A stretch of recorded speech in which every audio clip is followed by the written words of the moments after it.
Alguien me dijo una vez, un hermano que ahora mismo ya está en la presencia del Señor, que llevaba 30 años predicando acerca de la palabra de Dios cuando se subía al púlpito, incluso daba muchísimas conferencias por ahí, y me dijo una vez, todavía me pongo nervioso cuando tengo que subir a predicar. Y yo creo que él lo dijo, o pienso creer que lo comentó, porque la verdad que es una responsabilidad enorme el tener que subirse a un lugar como este para decir las palabras de otro, en este caso las palabras de Dios, dejando a un lado las propias palabras y pensamientos propios que uno pueda tener. Y eso es una gran responsabilidad. Antes de comenzar, me gustaría, hermanos, que oráramos al Señor, ¿vale? Pues sí, Padre, nuevamente te estamos muy agradecidos de poder abrir tu palabra. Gracias porque es un privilegio y a la vez un regalo lo que tenemos entre nuestras manos, Señor, y te pido especialmente hoy, como siempre, Señor, de que tu palabra pueda llegar hasta lo más profundo de los corazones de cada una de las personas que estamos aquí hoy, Señor. Te pido, Señor, que tu palabra haga mella con total profundidad en cada persona que está hoy aquí, Señor. Te lo pido en el nombre de tu Hijo. Amén.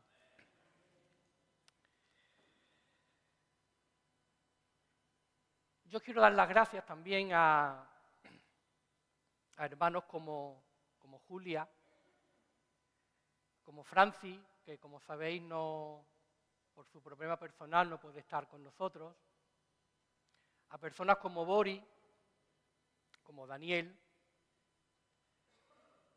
como Lidia, de que ellos en su momento, hará cuestión de, para 3 años más o menos, que yo volví a venir aquí a esta congregación, a esta iglesia, junto con Gaby, junto con mi madre, y ellos siempre me recordaban, Juanmi, nunca te olvides de que esta es tu casa.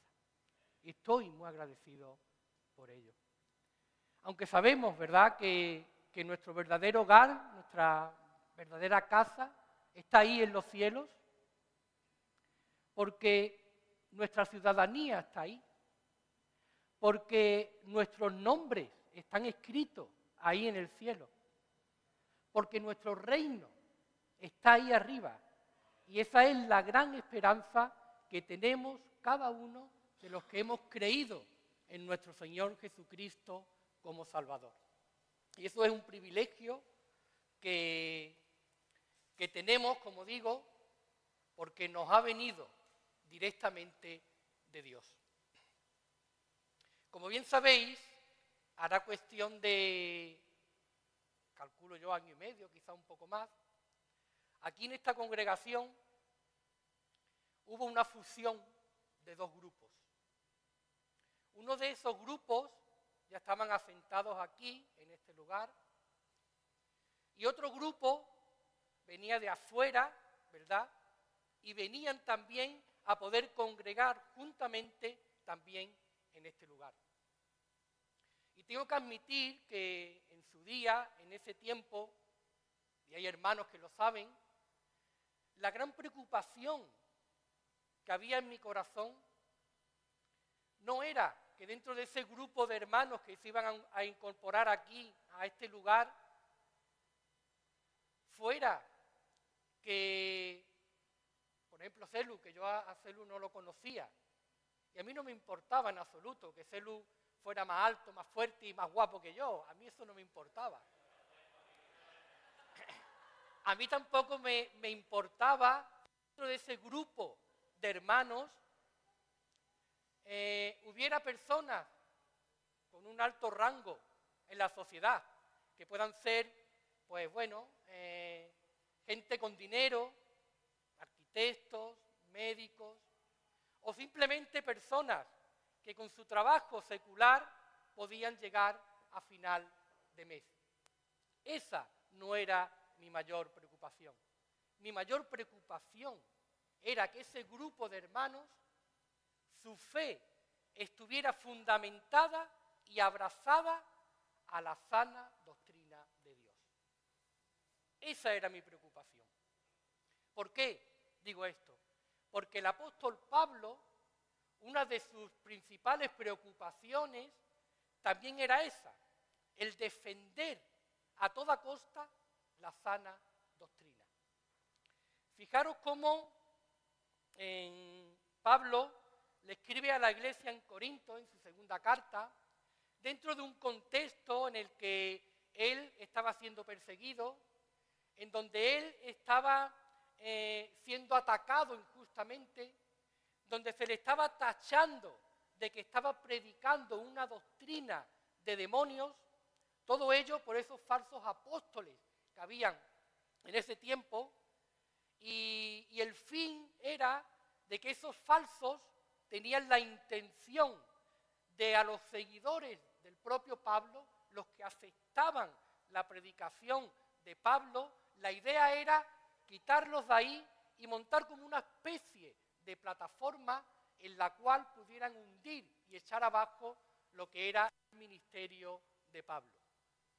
Y él, en este contexto, escribe a los corintios y les dice, esto de no ver con las gafas para arriba, para abajo.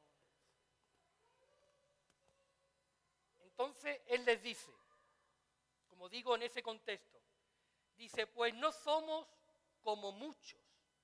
O sea, Pablo se está refiriendo en nuestro contexto a cada uno de nosotros, que nosotros no somos como muchos. Ahí en el griego hace el énfasis que no somos como la gran mayoría,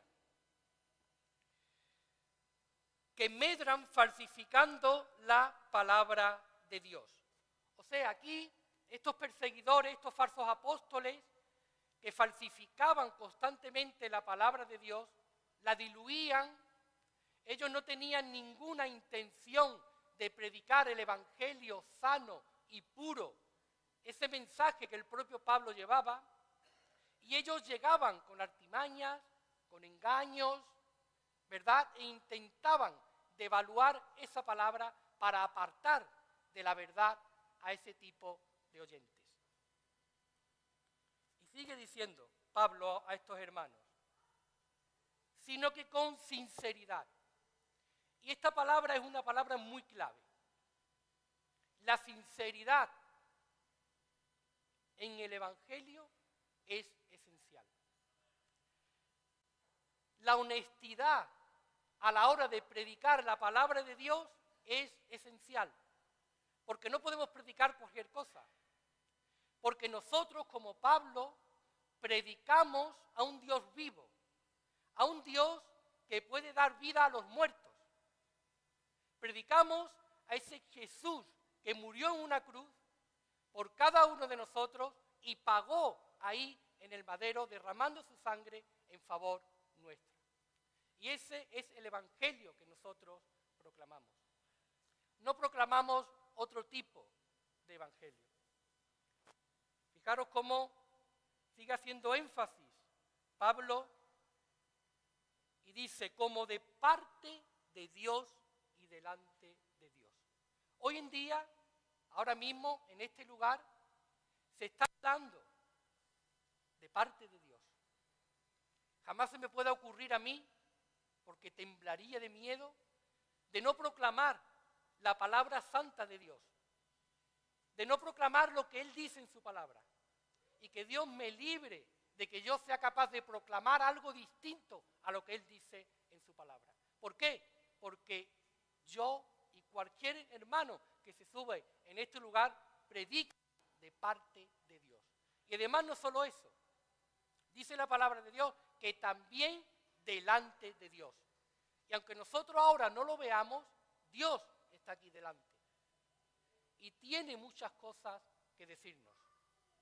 Y hoy, cada uno de los que estamos aquí, tenemos una responsabilidad y también tenemos que dar respuesta a lo que Dios nos esté diciendo hoy. Hoy no nos podemos ir de aquí sin dar respuesta a lo que Dios nos diga. Tenemos que tomar decisiones, ver si es cierto y real lo que Dios nos dice. Hoy es día de que realmente, si todavía hay alguien aquí que no se ha acercado a Cristo, lo pueda hacer. Hoy es el día. Pablo sigue dándole muchísima importancia al tema de la sana doctrina, y un poquito más adelante, también ahí en la segunda carta a los Corintios, dice: por tanto, nosotros todos, mirando a cara descubierta como en un espejo la gloria del Señor, somos transformados de gloria en gloria, en la misma imagen como el Espíritu del Señor. O sea, nosotros, los que ya hemos creído, nos dice la palabra de Dios, que vamos siendo transformados paso a paso, de gloria en gloria. Es un proceso, pero que ya estamos dentro de ese proceso. Y fijaros lo que dice después el texto. Por lo cual, por esa razón, dice, teniendo nosotros este ministerio, o sea, ¿qué ministerio? El ministerio de la predicación del Evangelio de Jesucristo. Y dice, según la misericordia que hemos recibido, no desmayamos. O sea, no nos acobardamos de predicar ese Evangelio, el cual se nos ha sido transmitido y con la obligación de poder compartirlo a los demás. Y dice, antes bien, renunciamos a lo oculto y vergonzoso.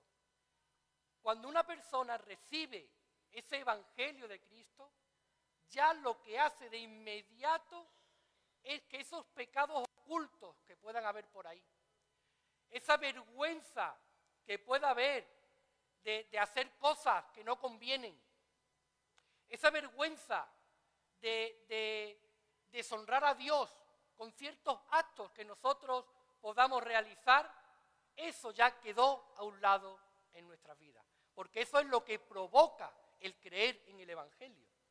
Y fijaros cómo sigue el texto hablando y dice, no andando con astucia ni adulterando la palabra de Dios. ¿Esto qué nos quiere decir? Que aparte de predicar la sana doctrina de Dios, esa doctrina que ya está dentro de nosotros es la que nos hace vivir de una manera santa. ¿Por qué? Porque ya buscamos agradar a Dios. Entonces, la importancia, como he dicho antes, y la honestidad del Evangelio tiene que ver también mucho con nuestra vida y nuestro andar como criaturas nuevas, como criaturas que hemos nacido de Dios. Tiene sus consecuencias. Y fijaros que dice, sino que por la manifestación de la verdad, recomendándonos a toda conciencia humana, y otra vez utilizando esa palabrita, delante de Dios. Delante de Dios. Y la verdad que esto es maravilloso, ¿no? El ser consciente de que cuando aceptamos al Señor Jesús como nuestro único Salvador, tiene una consecuencia enorme para nuestras vidas. Pero son unas consecuencias de bien y no de mal. Pablo sigue insistiendo en este mismo tema acerca de lo que podemos decir la sana doctrina. Y él le escribe a Timoteo, concretamente en segunda de Timoteo, capítulo 4. Y fijaros cómo él, Timoteo, como todos sabéis, era un joven, era el llamado hijo en la fe del propio Pablo. Y fijaros cómo él le dice a Timoteo, Timoteo, te encarezco, y otra vez la palabrita, delante de Dios. Fijaros ahí que más bien la palabra ahí encarezco tiene que ver con un mandato. O sea, Timoteo, te mando delante de Dios y del Señor Jesucristo, que juzgará a los vivos y a los muertos en su manifestación y en su reino, que prediques la palabra. Fijaros cómo él sigue haciendo énfasis en lo que tiene que predicar, la palabra. Y dice que insten a tiempo y fuera de tiempo. Timoteo, ¿qué es lo que tienes que hacer, Timoteo? Dice la palabra, redarguye, reprende y exhorta con toda paciencia y doctrina. Eso era lo que el apóstol Pablo le estaba encomendando a Timoteo. Y fijaros que dice, porque vendrán tiempos que no sufrirán el qué, la sana doctrina. ¿Por qué? Porque teniendo comezón de oír, se amontonarán maestros conforme a sus propias concupiscencias y apartarán de la verdad el oído y se volverán a las fábulas. Fijaros cómo en el tiempo, aproximadamente en el año 67 de nuestra era, Pablo ya le está escribiendo a Timoteo, donde iba a haber falsos maestros que iban a predicar una predicación, un evangelio totalmente adulterado. En ese tiempo había muchas filosofías y todos sabemos, ¿no?, que dentro de lo que es la filosofía o la ideología podemos ver que hay ideologías políticas, sociales, económicas, ideologías religiosas, donde aquí se nos está haciendo el detalle, porque la palabra de Dios es muy precisa, donde se nos dice que no quisieron oír la verdad del evangelio y se vuelven a las fábulas. Se vuelven a algo inventado que no sirve absolutamente para nada y que mucho menos te va a dar ni la salvación ni la vida eterna. Y desgraciadamente hoy vivimos en un mundo donde está lleno de ideologías, ¿verdad? Donde cada uno, pues conforme a su propio yo, a su propio ser, se inventa cualquier cosa para llegar a la conclusión de lo que él cree, eso le va a llevar a conseguir el favor de Dios, la salvación y la vida eterna. Pero eso no es así. La palabra de Dios nos lo está diciendo. Fijaros cómo hoy en día y a través del tiempo, lo fácil es crearte un ídolo o una fábula, como viene aquí, ¿no? O sea, me creo un ídolo, me creo un pensamiento propio, ese ídolo puede ser una imagen, o ese ídolo puede ser cualquier cosa que yo crea que esté ajena a lo que es el verdadero evangelio, pero creo que me va a dar algo.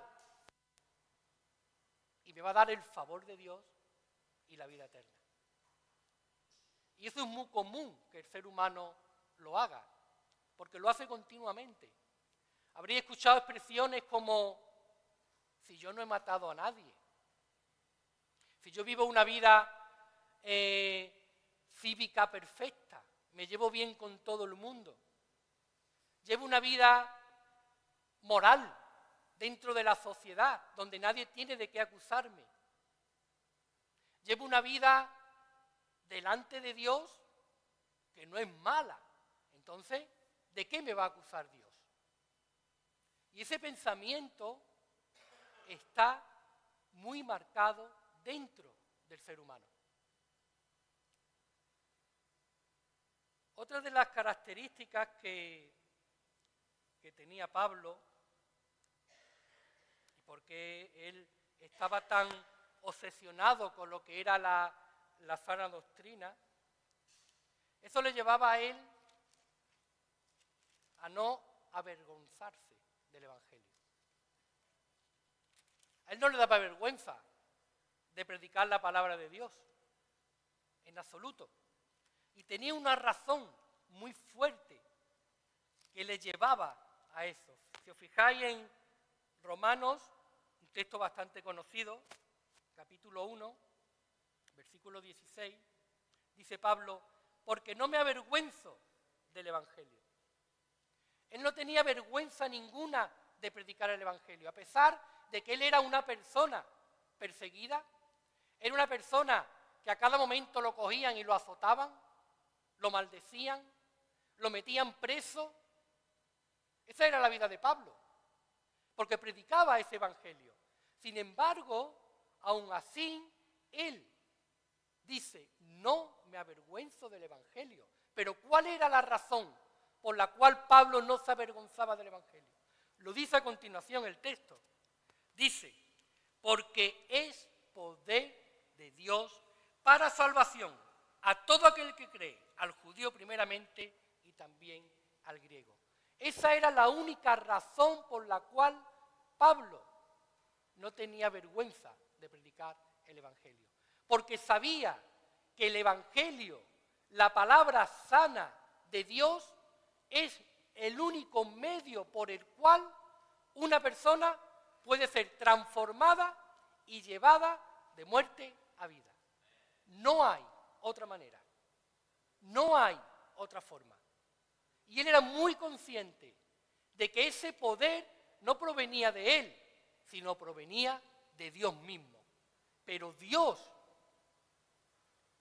en su maravillosa soberanía, ¿verdad?, eligió de usarnos a cada uno de nosotros para predicar ese evangelio, para que otras personas puedan creer, como dice el texto, tanto judíos como griegos, como los gentiles, ¿verdad?, y puedan llegar a alcanzar la salvación de Dios. Ese es un privilegio que tenemos cada uno de nosotros. Pablo, haciendo énfasis en esto mismo de la vergüenza acerca del evangelio, también le dice a su hijo en la fe, a Timoteo nuevamente, le dice en 2 de Timoteo, capítulo 1, versículo 7, le dice, porque no nos ha dado Dios espíritu de cobardía. Los que ya hemos creído no tenemos un espíritu de ser cobarde, sino de poder, de amor y de dominio propio. Por tanto, dice el texto, por cuanto tenemos eso, le dice Pablo a Timoteo, por tanto, Timoteo, no te avergüences de dar testimonio de nuestro Señor. No te avergüences de decir que el único medio de salvación está en Cristo. No te avergüences de que hubo alguien que murió en un madero, en una cruz, que derramó su sangre para perdón de nuestros pecados. No te avergüences, Timoteo. Fijaros que dice, ni de mí, preso suyo. También Timoteo, por lo que está aquí diciendo el apóstol Pablo, pienso que él pensaba tener algún tipo de cobardía a la hora de predicar el evangelio cuando veía a Pablo constantemente afligido, azotado, perseguido, encarcelado, ¿verdad?, a causa del evangelio. Y sin embargo, le dice Pablo a Timoteo, no te avergüences, predica la palabra. En el versículo 12 dice, por lo cual asimismo padezco esto. Hablando Pablo de sí mismo. Dice, pero no me avergüenzo. Otra vez la palabrita ahí, ¿verdad? No me avergüenzo. Dice, porque yo sé en quien he creído y estoy seguro que Él es poderoso para guardar mi depósito para aquel día. Pablo sabía de primera mano y perfectamente en qué Dios había creído. Él había creído en un Dios que de una manera soberana y maravillosa, desde antes de la fundación del mundo, para él había preparado un camino de salvación. Y él sabía perfectamente que ese depósito estaba ahí esperándolo y preparado para él, como habló Celu la semana pasada, de lo que nos espera en los cielos, lo que ya Dios tiene preparado para cada uno de los que creemos en él. Por eso no se avergonzaba del evangelio. Perdona, hermano, es que te voy a poner esto, vale, que en la calle no se escucha bien en la casa. Vale. Una cosita aquí. Vale, muchas gracias. Gracias, Juan.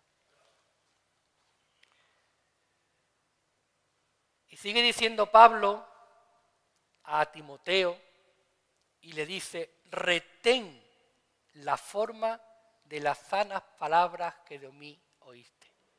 Nuevamente advirtiéndole y diciéndole a Timoteo de que las palabras que ha oído de él, que las retenga de manera grande, de manera fuerte. ¿Por qué? Porque ahí está la base de nuestra fe. Fijaros que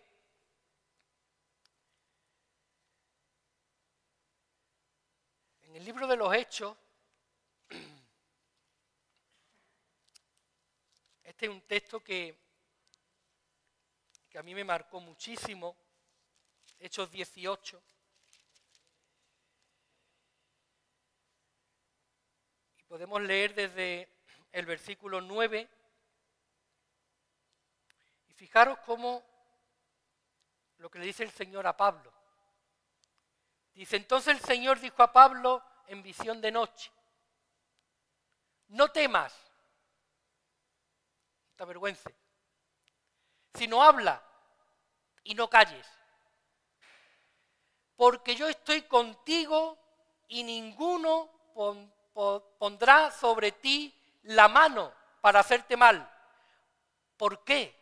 Dice, porque yo tengo mucho pueblo en esta ciudad. Vemos cómo el Señor mismo le está diciendo a Pablo que no se calle, que hable, que predique el Evangelio, porque hay un motivo esencial, de que ahí fuera hay mucho pueblo de Dios. Por eso Pablo predicaba el Evangelio, no porque él fuera a predicar la palabra de Dios a ver si alguno, por casualidad o porque le haya tocado la lotería, pudiera aceptar lo que Pablo le estaba diciendo, lo que Pablo le estaba proclamando. No, Pablo predicaba la palabra de Dios porque sabía que ahí había gente esperando de que ese evangelio llegara a sus oídos para creer en el Señor Jesús. Por eso Pablo iba y predicaba el evangelio. Y digo que este texto me ha marcado mucho, la verdad se me pone hasta los vellos de punta, porque como sabéis, en esta iglesia hay un ministerio donde se va a una residencia de ancianos. Está 1 hora de camino, 1 hora para allá y 1 hora de vuelta, donde ahí hay personas ya de avanzada edad, hay otras también, ¿verdad?, que también acuden a ese tipo de reuniones, de menos edad. Y digo que este texto me marcó muchísimo, porque en su día, en su tiempo, salió de la nada el poder ir a ese lugar. Y este texto, cuando se me ofreció el poder ir, fue el que me animó para decir, sí, voy. Porque yo pensaba, a Estepona, 1 hora para allá, 1 hora para acá, a ver de dónde saco el tiempo. En ese momento, cuando ocurrió todo, mi madre estaba con vida. Y mi madre yo la tenía que mover y coger en brazos y llevarla, porque estaba ya la pobre que no podía ella por sí sola hacer absolutamente nada. Pero Dios puso esto. Y yo decía, pero ¿cómo voy a decir no? Porque si Dios pone esto de la nada, es porque ahí en ese lugar tiene mucho pueblo suyo. Y fui. El primer día, la responsable no estaba. Había otra muchacha, que fue la que me atendió, la que acudió, un grupo de personas mayores. Yo iba con la intención de predicar la sana doctrina de Dios. Allí, como podéis ver, aquí en España, nos movemos bajo lo que es la cultura del catolicismo. Allí la mayoría de los oyentes pues han vivido en esa cultura, sean practicantes o no, pero uno tenía que ir con la verdad, porque yo decía, si yo voy una sola vez y veo de parte de Dios que me manda, voy a predicar lo que es. No voy a predicar otra cosa, porque quizás ya no me permitan ir más. Hasta el día de hoy llevamos 2 años y medio. Y gracias a Dios hemos podido ver a personas mayores, y ahí está Ana, Julia, María, que también viene, y hemos visto con nuestros propios ojos cómo ha habido personas que han aceptado al Señor Jesús como su Salvador. Personas mayores, personas que quizás podemos decir, es que ellos no van a entender, pero es que no se trata de entender, es que se trata de que el Evangelio es poder de Dios para salvación. De eso es lo que se trata. Y nosotros hemos podido ver por la gracia, por la misericordia de Dios, ancianitas con 90 años, Antonia, Ana lo sabe, Julia, se ponía siempre aquí a mi derecha, una persona que no paraba de llorar cada vez que exponíamos la palabra de Dios. Y ahí no había manipulación ninguna, ni engaño ninguna, ni ninguna musiquita por ahí que te pudiera mover los sentimientos. No, era la palabra de Dios la que estaba moviendo los corazones de esas personas. Y esa persona ya no está con nosotros, pero está en un sitio mejor. Otro hermano, Pedro, que siempre que llegaba quería que le hiciera la de esta de como hacen los católicos. Vamos, Pedro, no, y tal, y nada. Ese hombre también falleció. Y ese hombre era un placer verlo en la reunión y cómo hablaba, que parecía un evangélico de 20 años. Y hablaba y decía, y digo, ¿pero esto qué es? Y él llegó hasta comentarnos, Juanmi, ¿por qué yo esto que tengo en mi corazón, este gozo, esta paz que yo tengo, ¿por qué no me ha venido antes? Y Julia le contestó, porque Dios tiene su tiempo, y ese ha sido el tiempo especial de Dios para que tú creas. ¿Cómo nos vamos a avergonzar del Evangelio? No podemos, no podemos. Hay mucho pueblo ahí fuera. Una de las cosas que tenemos que tener en cuenta, vamos a leer un pasaje de Filipenses. Este pasaje nos narra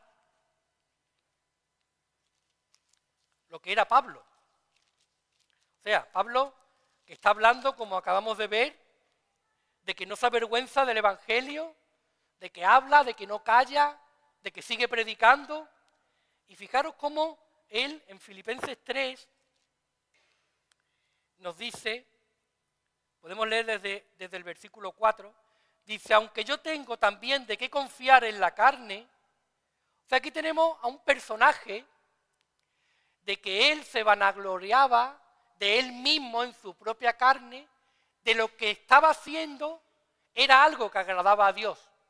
Pero sin embargo, fijaros sus palabras, dice, si alguno piensa que tiene de qué confiar en la carne, yo más. O sea, Pablo era el mero mero, era el número 1 en su religión, la suya propia. Y dice, circuncidado al 8º día, del linaje de Israel, de la tribu de Benjamín, hebreo de hebreo, en cuanto a la ley, fariseo, en cuanto a celo, fijaros, perseguidor de la iglesia. Él perseguía a la iglesia. ¿Para qué? Para que cogieran a esos cristianos y lo mataran. Y dice, en cuanto a la justicia que es por la ley, irreprensible. O sea, para él, en su interior, estaba haciendo todo perfectamente delante de Dios. Él agradaba a Dios de una manera impecable, irreprensible. Y sin embargo, dice Pablo, acerca de lo que él creía acerca de sí mismo. Pero cuantas cosas eran para mi ganancia, que era todo eso, Dice, las he estimado como pérdida. ¿Por qué? Por amor a Cristo. Y ciertamente aún estimo todas las cosas como pérdida por la excelencia del conocimiento de Cristo Jesús, mi Señor, por amor del cual lo he perdido todo y lo tengo por basura para ganar a Cristo. Fijaros el cambio tan tremendo que tuvo Pablo cuando tuvo ese encuentro con el Señor Jesús. No podemos confundir tampoco lo que es el Evangelio con lo que es una simple religiosidad. Hay un texto que fue lo último que estuvimos viendo allí en la residencia, Hechos 10, y la verdad que Hechos 10 es fascinante. Es fascinante porque nos enseña tantas cosas que vemos la historia de Pedro y Cornelio. Dice que había en Cesarea un hombre llamado Cornelio, centurión de la compañía llamada La Italiana. Al parecer este hombre, pues bueno, llevaba a un grupo, ¿verdad? Él era el que mandaba un grupo de 100 personas ahí. Y este hombre dice que era piadoso, que era temeroso de Dios con toda su casa. O sea, no solo él, también sus familiares que vivían con él. Y que hacía muchas limosnas al pueblo. Y oraba a Dios siempre. Imaginaros la escena. Aquí tenemos a un hombre que cualquiera que nosotros lo viéramos, ¿verdad? Con esa actitud tan piadosa, tan bondadosa, da limosna al necesitado, ora a Dios todos los días. Una persona inmaculada delante de Dios. Pero ¿qué ocurre? Que el Señor le dice, en visión, ve a Jope y pregunta por un tal Simón llamado Pedro. Y él te dirá las cosas que tienes que saber. Y este hombre pensaría, pero vamos a ver, Señor, pero si yo soy piadoso, oro todos los días, doy limosna a los necesitados, soy temeroso de ti, ¿qué más tengo que saber acerca de ti? ¿Qué más? Y fijaros cómo la historia sigue hablando y dice, te dirá lo que es necesario que hagas. Entonces Dios se comunica con Cornelio. Y ahora Dios va y se comunica con Pedro. Para que también sepa que un tal Cornelio va ahí en su búsqueda. Dice el texto.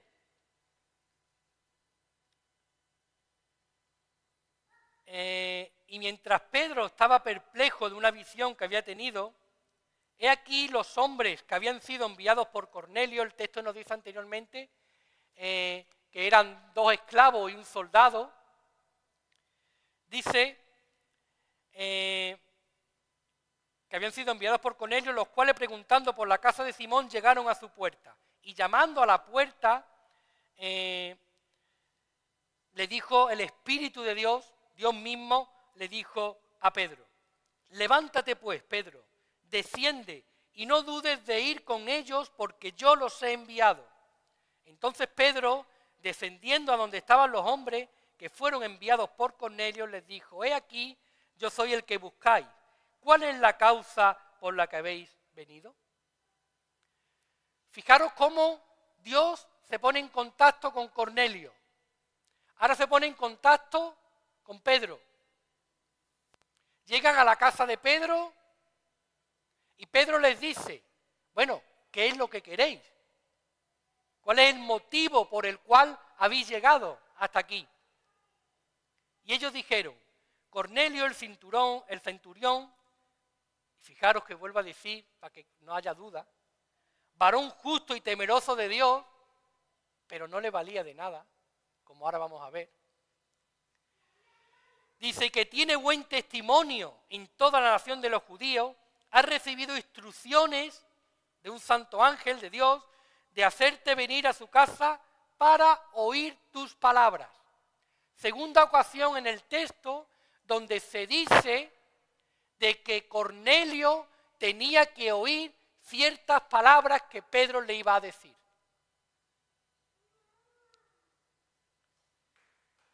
Sigue la historia. Entonces Cornelio dijo, hace 4 días que a esta hora yo estaba en ayunas. Es que era una persona que oraba, que ayunaba. Dice, y a la hora novena, mientras oraba en mi casa, vi que se puso delante de mí un varón con vestidura resplandeciente. Y dijo, Cornelio, tu oración ha sido oída y tus limonas han sido recordadas delante de Dios. Envía pues a Jope y haz de venir a Simón, que tiene como sobrenombre Pedro, el cual mora en casa de Simón, un curtidor junto al mar. Y otra vez, le dice, y él te hablará. Así que luego envié por ti, y tú has hecho bien en venir. Le está diciendo Cornelio a Pedro, has hecho bien en venir. ¿Por qué? Porque Dios me lo ha mandado que vaya en busca tuya, y tú haces bien en venir. Ahora pues, todos nosotros estamos aquí, en la presencia de Dios, para oír todo lo que Dios te ha mandado. Y ahí está haciendo referencia a ese todos, anteriormente habla de que eran parientes, eran familiares y eran amigos íntimos de Cornelio. Eran todos los que estaban ahí, todos. Y todos estaban expectantes a ver qué era lo que Pedro tenía que decir, no Pedro, sino Dios a través de Pedro, qué era lo que tenía que transmitirle. Entonces Pedro, abriendo la boca, porque no se callaba, dijo, en verdad comprendo que Dios no hace acepción de personas. ¿Por qué dice esto? Porque Cornelio y todos los que estaban allí no eran judíos, eran gentiles. Entonces Pedro comprendía de que realmente Dios tenía a su pueblo gentil, no judío, los cuales también por la predicación del Evangelio y de la palabra de Dios iban a ser salvos.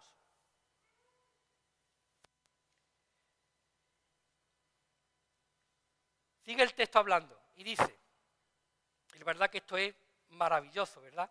Dice,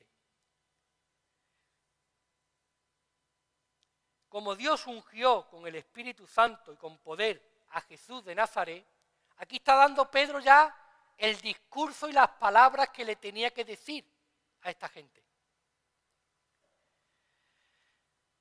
Como Dios ungió con el Espíritu Santo y con poder a Jesús de Nazaret, y como éste anduvo haciendo bienes y sanando a todos los oprimidos por el diablo, porque Dios estaba con él.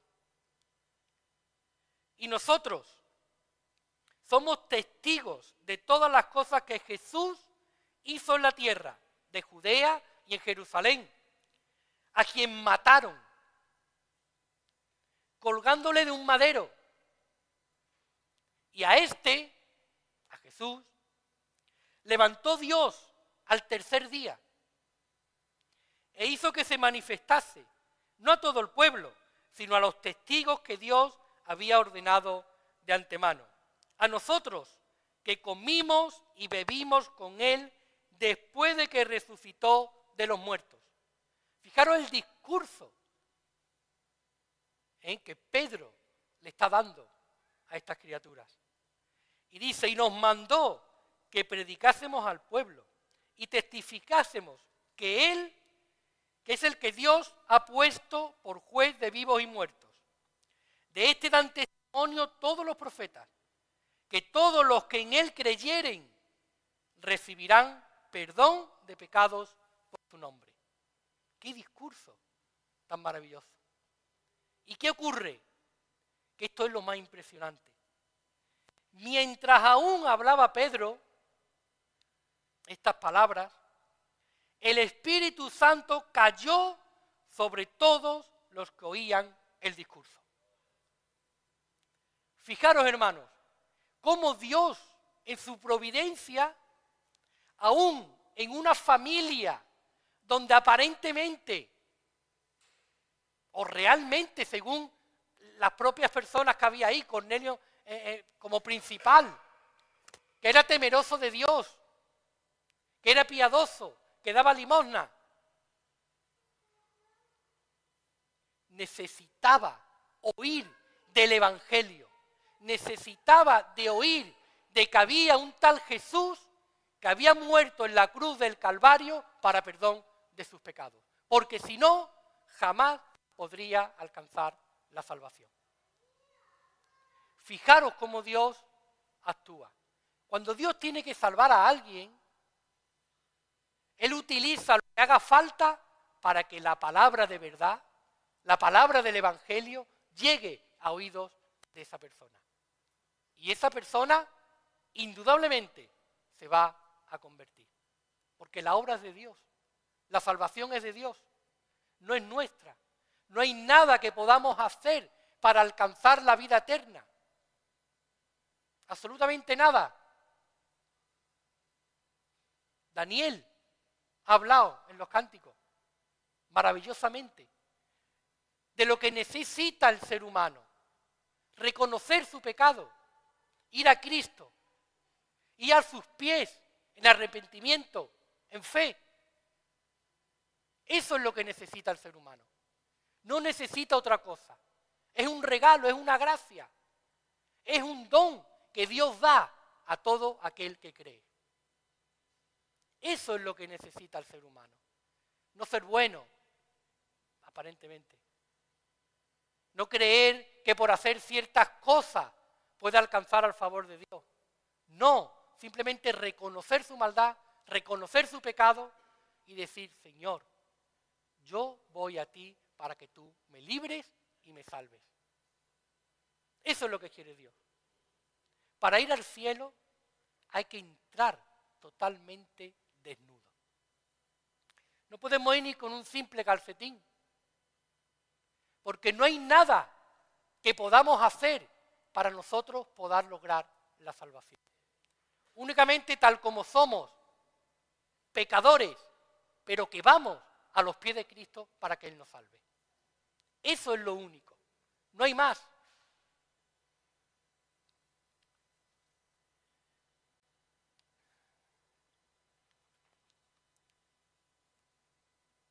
¿Qué es el Evangelio? El Evangelio, la palabra en sí, el significado que tiene, es que es una buena y dulce noticia.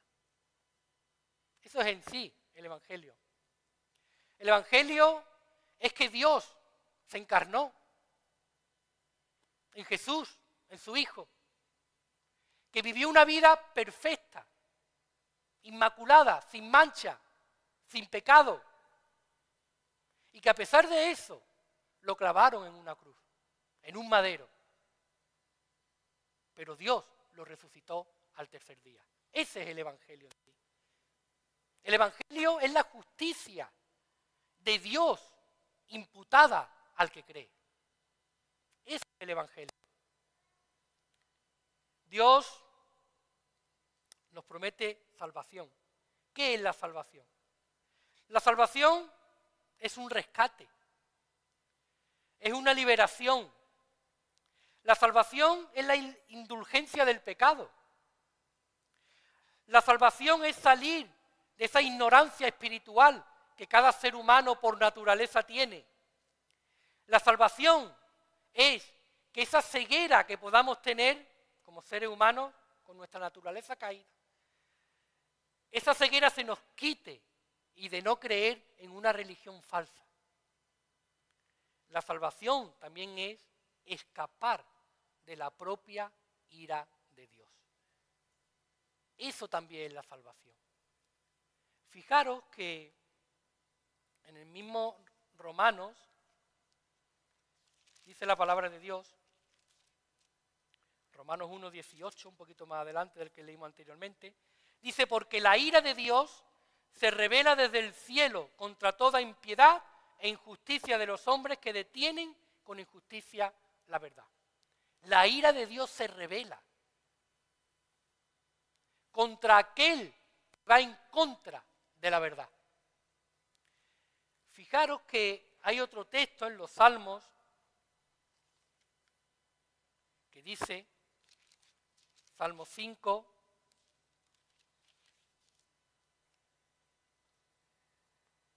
dice el versículo 4, porque tú no eres un Dios que se complace en la maldad.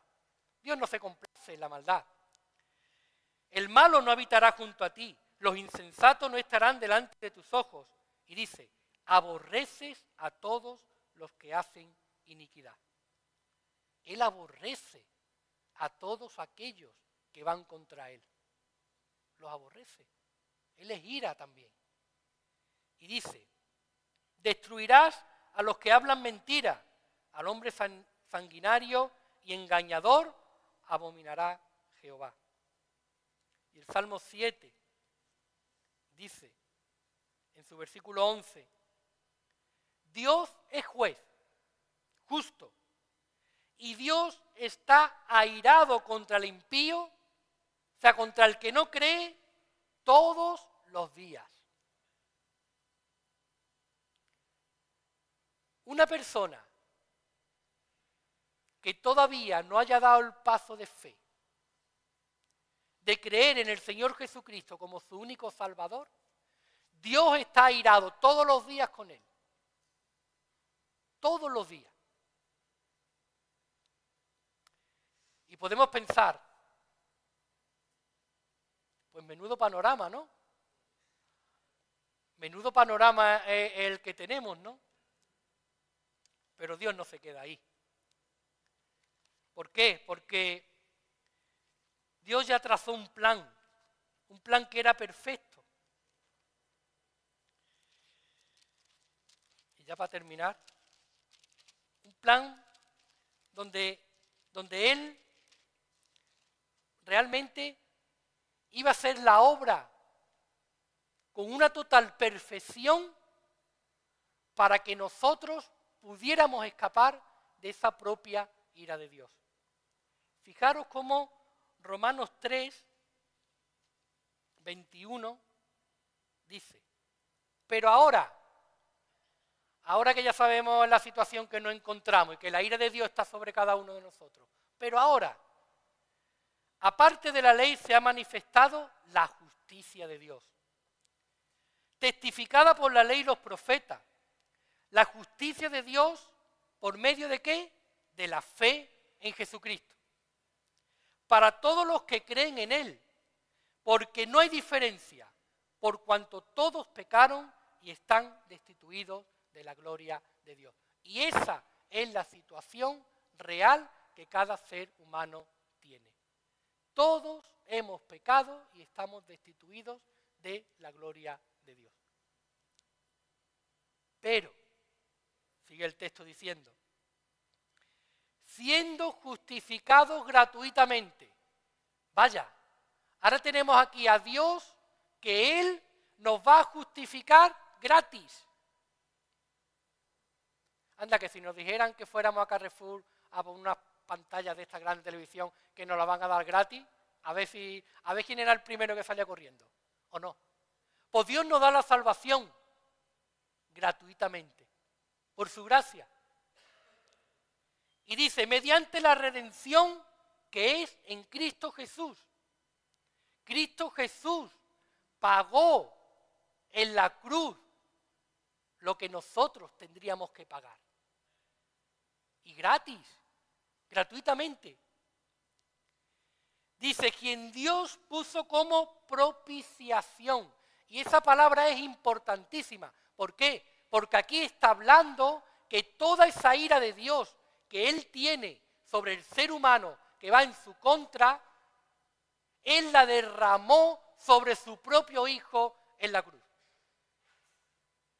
y nos libró a nosotros de que esa ira fuera a nosotros. Entonces Él pagó por nuestro pecado y la ira de Dios fue sobre Él. Y de esa manera todos los que creemos hemos sido salvados. No hay otra manera. Por la sola fe en Cristo. No hay otra forma. Y esto, como digo, no es que sea una buena noticia, es la mayor de las noticias que un ser humano puede escuchar. No hay cosa más grande que pueda llegar a nuestros oídos. No lo hay. No lo hay. El saber que el propio Dios, en su plan perfecto, diseñó algo tan maravilloso, donde Él mismo se hace carne, donde Él mismo es capaz de coger y pagar para que Él mismo, su ira no vaya sobre nosotros, es algo que ni podremos entender, pero que lo aceptamos por fe. Porque por nuestros hijos podríamos hacer algo. Yo por mi hija hago lo que haga falta, hasta el día que me muera. Pero alguien que es justo por un injusto, ¿sería capaz? Pues eso es lo que el propio Dios ha hecho en favor nuestro. Que el Señor nos bendiga, hermanos, y ojalá nadie se vaya hoy de aquí sin tener muy presente lo que la palabra de Dios nos ha dicho en el día de hoy. Que el Señor nos bendiga.